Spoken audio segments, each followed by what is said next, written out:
दिनांक 26 सप्टेंबर रोजी मुंबई मराठी पत्रकार संघ या ठिकाणी दी कॉस्मॉस कोऑपरेटिव्ह बँक लिमिटेड यांच्यातर्फे कॉस्मॉस बँकेचे अध्यक्ष CA मिलिंद काळे, उपाध्यक्ष प्रवीणकुमार गांधी, सर्व संचालक आणि व्यवस्थापकीय संचालिका अपेक्षिता टिपसे, अविनाश राणा मुंबई तसेच इतर मान्यवर या कार्यक्रमात सहभागी होते। मिलिंद काळे कॉस्मॉस बँकेचे अध्यक्ष यांनी पत्रकार आणि मीडिया यांच्याशी संवाद साधताना मुंबई येथील दी साहेबराव देशमुख सहकारी बँकेच्या सर्व 11 शाखा, मुंबईतील 10 व सातारा येथील 1 आजपासून रिझर्व्ह बँकेच्या मंजुरीने कॉस्मॉस बँकेच्या शाखा म्हणून ग्राहक सेवेत रुजू झाल्या आहेत। कॉस्मॉस बँकेच्या सर्व अत्याधुनिक सेवा सुविधा आता या ग्राहकांना मिळणार असल्याची माहिती बँकेचे अध्यक्ष CA मिलिंद काळे यांनी या विलीनीकरणाची सविस्तर माहिती देताना सांगितले की आजची पत्रकार परिषद ही विलीनीकरणासंदर्भात होती। साहेबराव देशमुख बँक ही आमच्या बँकेत विलीन झाली आणि आम्ही प्रत्येक डायरेक्टर वेगवेगळ्या ब्रांचेसमध्ये जाऊन तिथे पूजा पण केली। मला सांगायला आनंद वाटतो, आज मी ज्या ब्रांचेसमध्ये गेलो तिथे सगळ्यांची आज FD रिन्युअल झाली। इनफॅक्ट मालाड ब्रांचमध्ये 12 लाखाची नवीन FD त्या एका बाईंनी आणून ठेवलेली आहे आणि त्या सगळ्यांना आमच्यावर विश्वास आहे ही बँक तुमची चांगली आहे। आमचे सगळे जुने कर्जदारसुद्धा परत तुमच्याकडे येतील आणि हा आमचा लेटेस्ट जो अनुभव होता मराठा बँकेचा, त्याच्यावरनं मला खात्री वाटते की परत सगळे ठेवीदार आणि कर्जदार दोन्ही आमच्याकडे नक्की परत येतील। हा सुद्धा जर तुम्ही बघितलं तर मराठाचे सगळे खातेदार आणि त्यांचे कर्जदार येतात आणि येऊन पैसे भरत आहेत की नाही मला अकाउंट बंद करायचं आहे। सेम वे मला खात्री आहे की SDC बँकेचे लोकसुद्धा त्याच पद्धतीने येतील आणि त्यांना ज्या सुविधा आम्हाला देता येतील त्या आम्ही नक्की देऊ। आणि खातेदारांना तर खूपच खात्री आहे डिपॉझिटर्सना की माझे पैसे कुठेही डुबलेले नाही आहेत, त्यामुळे ते आज खूप आनंदित होते, हर्षल्लेत, सगळ्यांना आनंद झालेला मी बघितला आहे।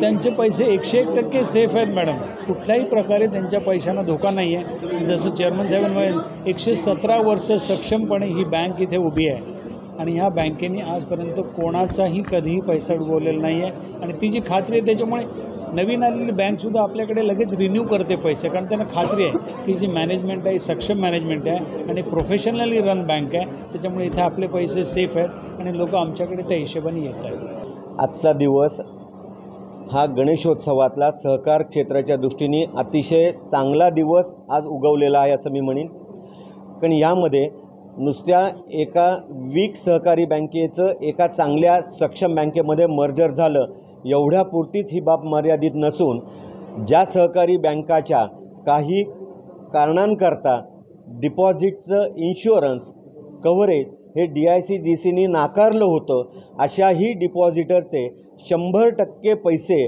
सिक्युअर्ड करण्याची जबाबदारी ही कॉस्मॉसनी घेतलेली आहे। याला रिझर्व्ह बँकेच्या मान्यतेने हे स्वेच्छा विलीनीकरण झालेलं आहे आणि यामुळे ही सर्वच्या सर्व डिपॉझिट की जी इन्शुरन्सनी सुद्धा मिळाली नसती ती कॉस्मॉस बँकेने देऊ केली आहेत। पण मला सांगायला एक अतिशय चांगला आनंद आहे की लोकांचा अजून वेल मॅनेज सहकारी बँकांवर विश्वास आहे, त्यांना सहकारी बँका ह्या आपल्या वाटतात आणि त्यामुळे आज नवीन सर्व शाखा ज्या आम्ही कॉस्मॉसच्या म्हणून मुंबईमध्ये 10 आणि सातारामध्ये चालू केली, ह्या ठिकाणी डिपॉझिटची रिन्युअल झाली आणि डिपॉझिटला नवीन आणखीन वाढ झाली। एकही रुपयाचं विड्रॉवल आज मुंबईत झालेलं नाही। खातेदारांना सुविधा हा सगळ्यात मोठा आणि मोठं कव्हरेज, मोठं एरिया कव्हरेज कॉस्मॉसचं जे आहे ते सगळ्यांना टेक्नॉलॉजी प्लॅटफॉर्मचं त्याच ठिकाणी त्याच शाखेत त्याच सेवकांकडून मिळणार आहे, हे यातलं वैशिष्ट्य आहे। या मध्यंतरीच्या काळामध्ये ज्या वेळेला साहेबराव देशमुख बँकेला बंधनं होती त्यावेळेला रिझर्व्ह बँकेच्या बंधनानुसार एखादा ठराविक व्याजदर निश्चित करून दिला जातो, त्याप्रमाणे ह्या सर्व रिन्यूड FDला 2% व्याजदर चालू होता। यात दुसरा प्रकार असा आहे आणखीन असा असतो की बँक त्यांच्या मर्जीने व्याजदर न देता काही वेळेला रिझर्व्ह बँकेशी व्याजदर लिंक करून अडचणीतल्या बँकांना रिझर्व्ह बँकेकडून मर्यादा घातल्या जातात। पण ज्या वेळेला एखादी सक्षम बँक ह्या पुढाकार घेते त्यावेळेला त्यांचे व्याजदर ह्या जुन्या ग्राहकांना लागू होतात जर त्यांनी त्या रिन्यू केल्या तर। आणि याकरता म्हणून आज रिन्युअल FD रिन्युअल करण्याची गर्दी चालू आहे, विड्रॉवलची नाही. त्यामुळे 2% आमच्याकडे ज्या मुदत ठेवी 6 महिने, वर्ष, 12 महिने, 36 महिने ह्या विविध कालावधी करता येतील, त्यांना आमचे कार्ड रेट लागू होतील आणि ते 6, 7.5, 7% जे कोऑपरेटिव्ह सेक्टरमध्ये चालू आहेत त्याप्रमाणे आत्ताच्या आमच्या योजनांनुसार त्यांना ज्या दिवशी हे FD रिन्यू करतील त्या दिवशीपासून म्हणजे लगेच तातडीने लागू होतील. याच्यामध्ये सातत्याने आता सिक्युरिटी अँगलनी रिझर्व्ह बँकेचं इन्स्पेक्शन चालू असतं. जसं आर्थिक व्यवहारांचं इन्स्पेक्शन रिझर्व्ह बँक घेतं त्याचप्रमाणे आता सायबर सिक्युरिटीचं सुद्धा रेग्युलर इन्स्पेक्शन चालतं. त्याप्रकारे आमचं सुद्धा घेतात, उरलेल्या बँकांचं घेतात.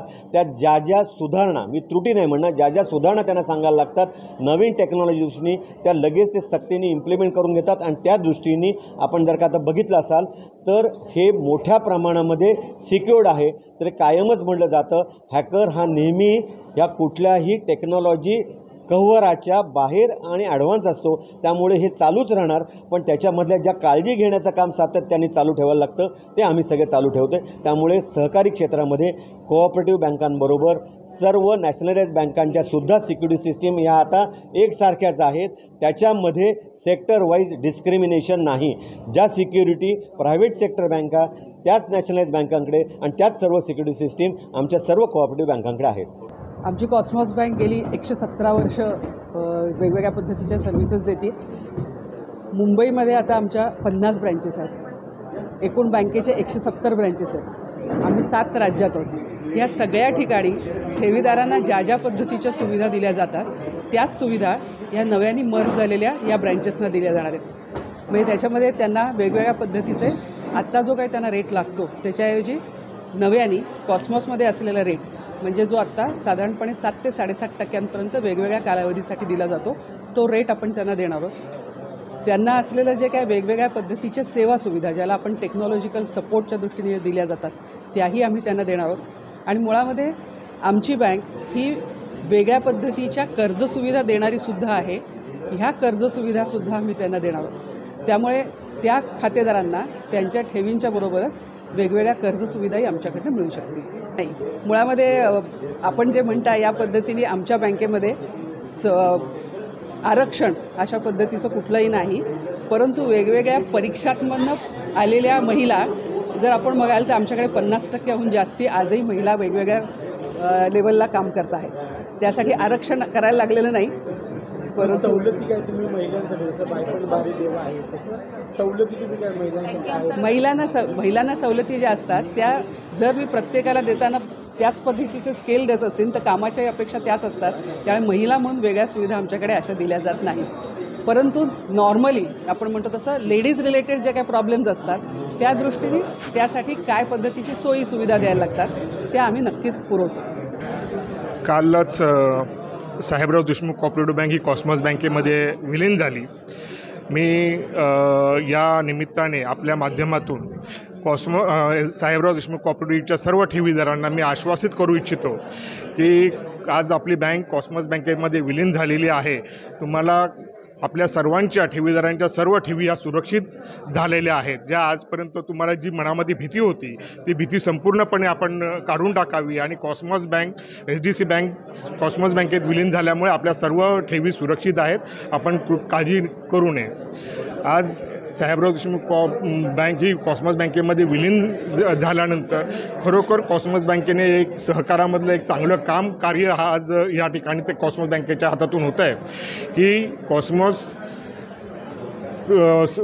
सहकार हा जिवंत ठेवण्याचं काम कॉस्मॉस बँकेच्या माध्यमातून होतं आहे हेही मी या ठिकाणी नमूद करू इच्छितो. आणि सर्व साहेबराव देशमुख कोऑपरेटिव्ह बँकेच्या ठेवीदारांना मी सगळ्यांना सांगतो की आपण या सर्व ठेवी सुरक्षित आहेत. आजच्या घडीला ठेवीदार जरा कमी आहेत. म्हणजे साधारण एक 15 ते 20 हजाराचे ठेवीदार आहेत. पण हा साहेबराव देशमुख कोऑपरेटिव्ह बँकेचा बेस पण हा मुंबई शहरामध्ये होता. त्याच्यामुळे मुंबई शहरामध्ये साहेबराव देशमुख कोऑपरेटिव्ह बँकेचं पण नाव चांगल्या पद्धतीने बँक ही काम करत होती. पण मध्यंतरीच्या काळामध्ये थोड्याशा चुका झाल्या. काही ठिकाणी बाहेरच्या एजन्सीजने पण काही चुका केल्या. त्याच्यामुळे बँक अडचणीत आली 2017ला. पण एकंदरीत बँकेचा कारभार खूप मोठा होता. जवळजवळ 1 लाख सर्व मिळून कर्जदार, खातेदार सगळे मिळून 1 लाख कस्टमर बेस होता या बँकेचा. तो आज सर्व कॉस्मॉस बँकेमध्ये विलीन झालेला आहे. त्याच्यामुळे सर्वांनी निश्चिंत राहावे ही विनंती. सगळ्यात जास्त मोठा फायदा काय होईल ग्राहकांना कॉस्मॉसमध्ये विलीन होण्याचा? कॉस्मॉस बँकेत विलीन झाल्यानंतर ठेवीदारांच्या सर्व ठेवी सुरक्षित झालेल्या आहेत. त्याचबरोबर त्यांची ज्यांना कोणालाही कर्जाची व्यवस्था पाहिजे, व्यवस्था पूर्ण त्यांना पण कर्ज ही बँक देऊ शकते. आणि एकंदरीत जे काय आमचे सभासद होते किंवा जे ठेवीदार होते त्यांचं पण जीवनमान उंचावण्याचं कॉस्मॉस बँक प्रयत्न करणार.